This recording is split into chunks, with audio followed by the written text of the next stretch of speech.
From deadly bacteria consuming the ship to no reported fatalities, here are 10 things you didn't know about the Titanic.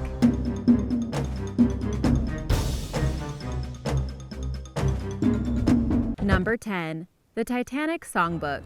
One of the most enduring stories about what happened in the early morning of April 15, 1912, was that of the band playing on as the Titanic sank.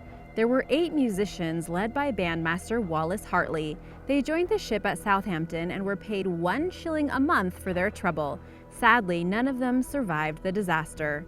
If you were a member of the band aboard the Titanic, you really had to be on your toes. You were there to provide constant entertainment for the many fancy passengers, and if they wanted a tune, you had better be ready to belt one out. This involved memorizing the White Star Line Songbook. The White Star Line was also called the Oceanic Steam Navigation Company, a British shipping firm.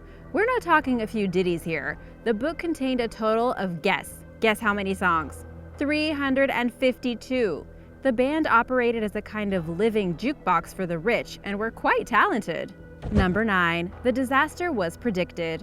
A chilling secret about the Titanic is how the disaster was predicted by 2 authors in the previous century.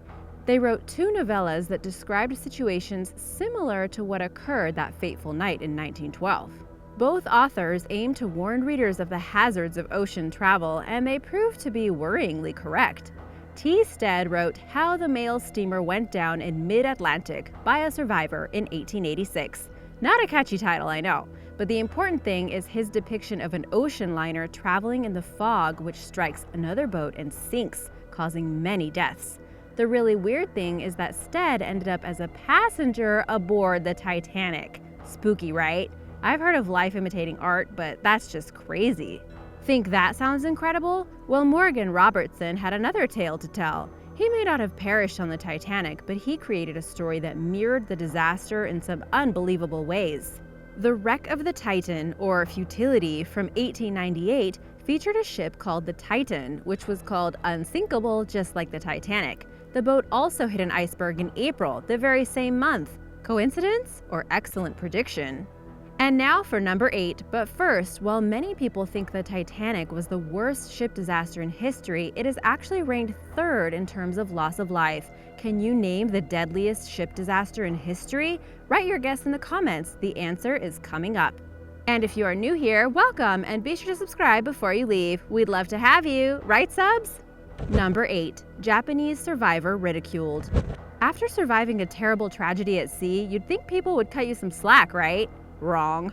That wasn't the case for poor Masabumi Hosono, a civil servant from Japan. He was the only Japanese person on board the Titanic, and it turned out the disaster was just the beginning of his troubles. Because he had allegedly disguised himself as a woman in order to get on a lifeboat, he faced shame and abuse when he got back to his home country. He was seen as a coward and became the focus of what the Japanese call muharachibu, meaning social exclusion. He lost his job, and people even wrote letters asking him to commit suicide for dishonoring his nation. They would rather he'd stayed and gone down with the ship. The government kept employing Hosono for his skills, but things were never the same again. He passed away in 1939 at the age of 68. Number 7. Nazi propaganda. When you think of movies about the Titanic, James Cameron, Leonardo DiCaprio, and Kate Winslet spring to mind, right? Well, there's someone else you may not know about who made a film about the disaster, Joseph Goebbels. Yes, you heard that correctly. Goebbels, the famous Nazi, shot a propaganda movie about the Titanic for Hitler. How is the Titanic a good subject for the Nazi war effort? Well, Goebbels presented the British as villains obsessed with trying to break the record for crossing the Atlantic. In doing so, they ignored safety concerns and caused the tragedy because of their arrogance. Of course, the hero of the whole thing, as you'd expect, was a German crewman. The Nazi Ministry of Propaganda spent the current equivalent of $180 million on the project, directed by Herbert Selpin. Selpin was a notorious drunk and made all manner of demands, including the building of a giant model ship, which was then abandoned. He was eventually arrested for insulting the regime and was murdered in prison. Yeah, not a happy ending. The Nazi version of the Titanic was released in 1943 and soon sank without a trace. Get it? In other words, it was not a box office hit. The film was rediscovered in 2005, though snippets were used in the 1958 classic A Night to Remember. So that Nazi money was put to good use for a decent movie instead. One more score for the Allies, Adolf. Number 6. People died building it. It wasn't just the passengers on the Titanic who suffered a terrible fate. Building the ship was also a dangerous business. A total of 8 men died from things like falling and fracturing their skulls to being crushed underneath timbers. As well as deaths, there were 246 accidents, 28 of which were classed as serious. The Titanic was constructed at the Harland and Wolff shipyard in Belfast, Ireland over a period of 2 years between 1909 and 1911. 3,000 men were employed to work on the ship, so while 8 is only a fraction of that number, these are still pretty shocking statistics. Now the goal for the accident rate is always 0. In fact, there was a horrible saying in the industry that went 1 death for every 100,000 pounds spent. The Titanic cost £1.5 million, so if anything, the figure of 8 was a lucky escape for the construction team. It was expected that 15 of them would have died at least. There's a thought that would cheer you up on your way to work, huh? Number 5. No binoculars. One of the most shocking details about the Titanic disaster was the speed at which it all happened. The iceberg was only spotted a nerve-shredding 37 seconds before impact. Could anything have prevented the fatal collision? Some believe if a pair of binoculars had been at hand, the whole disaster could have been avoided. Unfortunately, there were some binoculars on board, but under lock and key in the crow's nest. The sailor who had the key, David Blair, left the ship and accidentally took it with him. It's kind of debatable whether having the binoculars would have made any difference since there was no moon to light the way, among other factors. The Titanic's lookout was Fred Fleet, and in his defense, he argued that if he'd had binoculars, they wouldn't have hit the iceberg. Tragically, Fred Fleet committed suicide in 1965 following the death of his wife. In 2012, the year of the centennial, he made headlines again when some sick puppies stole wreaths from his graveside, and what's worse, left a pair of binoculars with a note apologizing for them being 100 years late. We know the ship hit an iceberg, but man, that's cold. Number 4. No fatalities reported.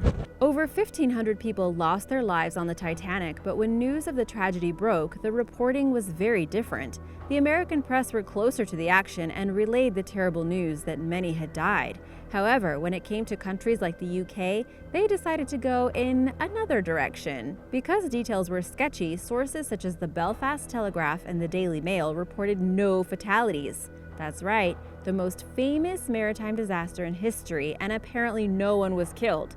You can imagine the horror the passengers' families must have gone through when they finally discovered the truth. It's understandable in a weird way because editors were trying to keep people's spirits up since they didn't have any official numbers, but the decision to rush the story so it got on the newsstands faster was a big miscalculation and wound up doing more harm than good. Number 3. The wreckage is disappearing. Although the wreck of the Titanic is preserved in saltwater 3.8 kilometers below the surface of the Atlantic, it won't stay that way much longer. That's because it's being slowly eaten away by a new type of bacteria. In fact, some experts believe it has 20 years left to go max before it's gone forever. The wreck was found in 1985, and did you know that this was actually an accident? The U.S. Navy were trying to locate 2 defunct Cold War submarines and stumbled upon the legendary ship in the process. They discovered it between the 2 submarines. Pretty cool, huh? The metal-eating bacteria was identified on rusticles, long points like icicles only made of rust, and it was named Halomonas titanicae in honor of the vessel it was, well, chowing down on. Thankfully, James Cameron and his friends have spent many long hours capturing the wreckage on film for posterity. Number 2. 88 years to die.